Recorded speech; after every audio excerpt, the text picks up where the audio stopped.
പിതാവിൻ്റെയും പുത്രൻ്റെയും പരിശുദ്ധാത്മാവിൻ്റെയും നാമത്തിൽ ആമേൻ. ദിവ്യകാനീശോയിൽ ഏറ്റവും സ്നേഹമുള്ളവരെ, ഞാൻ നിങ്ങളുമായിട്ട് പങ്കുവയ്ക്കുന്ന ഈ സംഭവം ആ കുടുംബത്തിലെ അവരുടെ അനുവാദത്തോടു കൂടിയാണ് നിങ്ങളുമായിട്ട് പങ്കുവയ്ക്കുക. ഞാനായിരുന്ന ഒരു ഇടവകയിൽ വളരെ ഇഷ്ടപ്പെട്ട, എല്ലാവർക്കും സ്വീകാര്യനായ ഒരു ആൺകുഞ്ഞുണ്ടായിരുന്നു. എല്ലാ അർത്ഥത്തിലും മാതൃകയും, എല്ലാ ദിവസവും പള്ളിയിലും വരികയും ചെയ്യുന്ന ആ കുഞ്ഞ് ഒരു ദിവസം കരഞ്ഞ് വിഷമിച്ച് ഒരു രാത്രി ആയപ്പോഴത്തേനും എൻ്റെ മുറിയിൽ വന്ന് കുട്ടി എന്നെ കാണണമെന്ന് പറഞ്ഞു. കൂട്ടത്തിൽ അപ്പനുമുണ്ട്. ഞാൻ അങ്ങോട്ട് ഭയപ്പെട്ടു പോയി. കാരണം ഈ കുഞ്ഞിൻ്റെ മുഖത്തെ ഭാവവും അതിൻ്റെ വ്യത്യാസങ്ങളും ഇങ്ങനെയല്ല ആ കുഞ്ഞിനെ ഞാൻ കണ്ടിരുന്നത്. ചോദിച്ചു വന്നപ്പോഴത്തേനും ഈ കുഞ്ഞ് കരഞ്ഞുകൊണ്ട് പറയുകയാണ്, വീട്ടിൽ അപ്പനും അമ്മയും തമ്മിൽ വഴക്കാണ്, അവരെ വഴക്ക് മൂത്ത് അവർ വേർപെടാൻ വരെ ആഗ്രഹിക്കുന്നു. പക്ഷേ ഈ അപ്പന് മകനോട് സ്നേഹമുണ്ട്. അതുകൊണ്ട് മകൻ്റെ ഈ സ്വഭാവം ഭയങ്കരമായിട്ട് വേദനിച്ചപ്പോൾ അവൻ ആഗ്രഹിച്ച അച്ഛൻ്റെ അടുത്തോട് തന്നെ അവരെ യാത്ര ചെയ്ത് കൊണ്ടുവന്നതാണ്. അപ്പോൾ ഞാൻ അവരോട് ഇരുന്ന് സംസാരിച്ചു. ആ കുടുംബം പോറ്റുന്നതിനായിട്ടാണ് ഈ കൊച്ചിൻ്റെ അമ്മ വിദേശത്ത് ജോലി ചെയ്യുക. എന്തോ ഒക്കെ തെറ്റിദ്ധാരണ മൂലമാണ് ആ കുടുംബത്തിൽ അകൽച്ചയും പ്രശ്നവുമായത്. അത് ആയിരിക്കാം, അതിലേക്കൊന്നും ഞാൻ കടന്നില്ല. പക്ഷേ ഈ കുഞ്ഞിൻ്റെ ജീവിതത്തിൻ്റെ അത് അല്ലാതെ ബാധിക്കുന്നത് കൊണ്ട് ഞാൻ അപ്പനോട് പറഞ്ഞു, അമ്മയുമായിട്ടൊന്ന് ബന്ധപ്പെട്ട് ഫോണിൽ നമുക്ക് ഒരുമിച്ചൊന്ന് സംസാരിക്കാം. അങ്ങനെ സംസാരിച്ച് കഴിഞ്ഞപ്പോഴത്തേനും ഞാൻ അവർക്ക് വളരെ സ്നേഹത്തോടെ ഞാൻ പറഞ്ഞു, ഈ കൊച്ചിനെ എനിക്കറിയാവുന്നതാണ്, അവൻ എത്ര മിടുക്കനായിട്ട് വളർന്നതാണ്.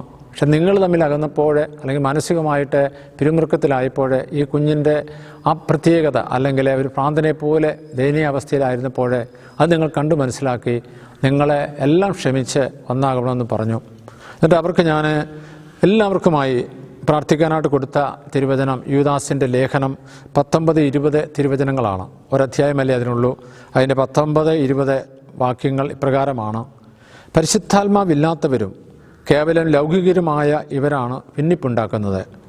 എന്നാൽ പ്രിയപ്പെട്ടവരെ, നിങ്ങൾ പരിശുദ്ധാത്മാവിൽ പ്രാർത്ഥിച്ചുകൊണ്ട് നിങ്ങളുടെ പവിത്രമായ വിശ്വാസത്തിൽ അഭിവൃദ്ധി പ്രാപിക്കുവിൻ.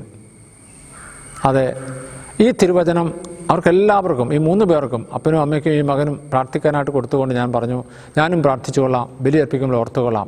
ഞാനായിരിക്കുന്ന ഇടവകയിലല്ല, ഇപ്പോൾ ഒരു ദൂരെയാണ്. അപ്പോൾ അങ്ങനെ പ്രാർത്ഥിച്ച് 1.5 മാസമായപ്പോഴേ അവർ ഭാര്യയും ഭർത്താവും തമ്മിൽ അവരുടെ പ്രശ്നങ്ങളെ സംസാരിച്ച്, ചുമ്മാ അഭിപ്രായ വ്യത്യാസങ്ങൾ ഉണ്ടായതൊക്കെ തെറ്റിദ്ധാരണയുടെ പുറത്തായിരുന്നു, അതെല്ലാം പരിഹരിക്കാനിടയായി. ഇതുപോലെയുള്ള സംഭവങ്ങളെ, അനുഭവങ്ങളുള്ള ഇത് കേൾക്കുന്ന മതതക്കന്മാരാണെങ്കിൽ നിങ്ങളെപ്പോഴും ഈ ഒരു തിരുവചനം നമ്മളെ ശക്തിപ്പെടുത്തും. നമ്മുടെ കുടുംബത്തിൽ അലോഹ്യമുണ്ടായാൽ, നമ്മുടെ കുടുംബത്തിൽ അനൈക്യമുണ്ടായാൽ, പരസ്പര ധാരണ ഇല്ലാതെ വന്നാൽ നമ്മളെപ്പോഴും മനസ്സിലാക്കിക്കോണം, നമ്മളിൽ പ്രവർത്തിക്കേണ്ട പരിശുദ്ധാത്മാവ് വിട്ടുപോകുന്നതുകൊണ്ടാണ്. പരിശുദ്ധാത്മാവ് ഇല്ലാത്തത് കൊണ്ടാണ് അനൈക്യമുണ്ടാവുക. പരിശുദ്ധാത്മാവ് ഇല്ലാത്തടത്താണ് കലഹമുണ്ടാവുക. അപ്പോൾ നമ്മളിൽ നിന്ന് വിട്ടുപോയ പരിശുദ്ധാത്മാവിനെ നമ്മൾ തിരിച്ചു കൊണ്ടുവന്ന് നമ്മളിൽ തന്നെ സജീവമാക്കിയാൽ നമുക്ക് സമാധാനത്തിൽ ജീവിക്കാൻ പറ്റും, നമുക്ക് സന്തോഷത്തിൽ ജീവിക്കാൻ പറ്റും. അതുകൊണ്ടാണ് ഞാൻ ആദ്യം പറഞ്ഞതുപോലെ ആ കുടുംബത്തോട് അനുവാദം ചോദിച്ചിട്ടാണ് ഈ പങ്കുവെക്കൽ ഞാൻ നടത്തിയത്. അപ്പോൾ ഇതുപോലെ തീർച്ചയായിട്ടും എല്ലാ കുടുംബങ്ങളും ഒക്കെ തെറ്റിദ്ധാരണ മൂലം അല്ലെങ്കിൽ മറ്റേതെങ്കിലും ചിലപ്പം കാരണങ്ങൾ കൊണ്ടാകാം അകന്നു പോയെന്ന് വരാം.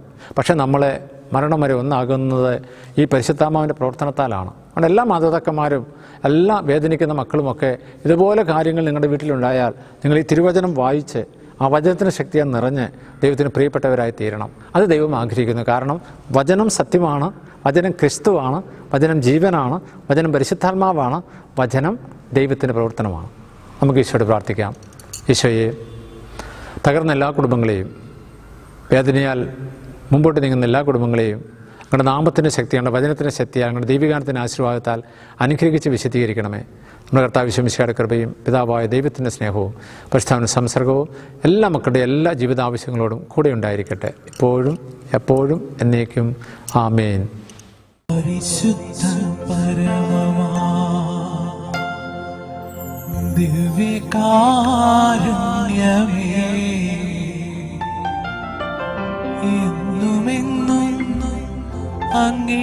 അങ്ങേക്കാരാധന. പരിശുദ്ധ പരമമാ ദിവ്യകാരുണ്യമേ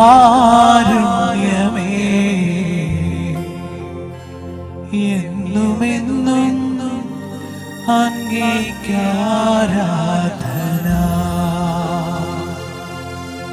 പരിശുദ്ധ പരമമാ ദിവ്യകാരുണ്യമേ,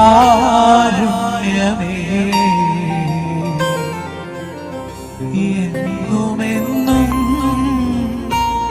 അങ്ങേക്കാരാധന.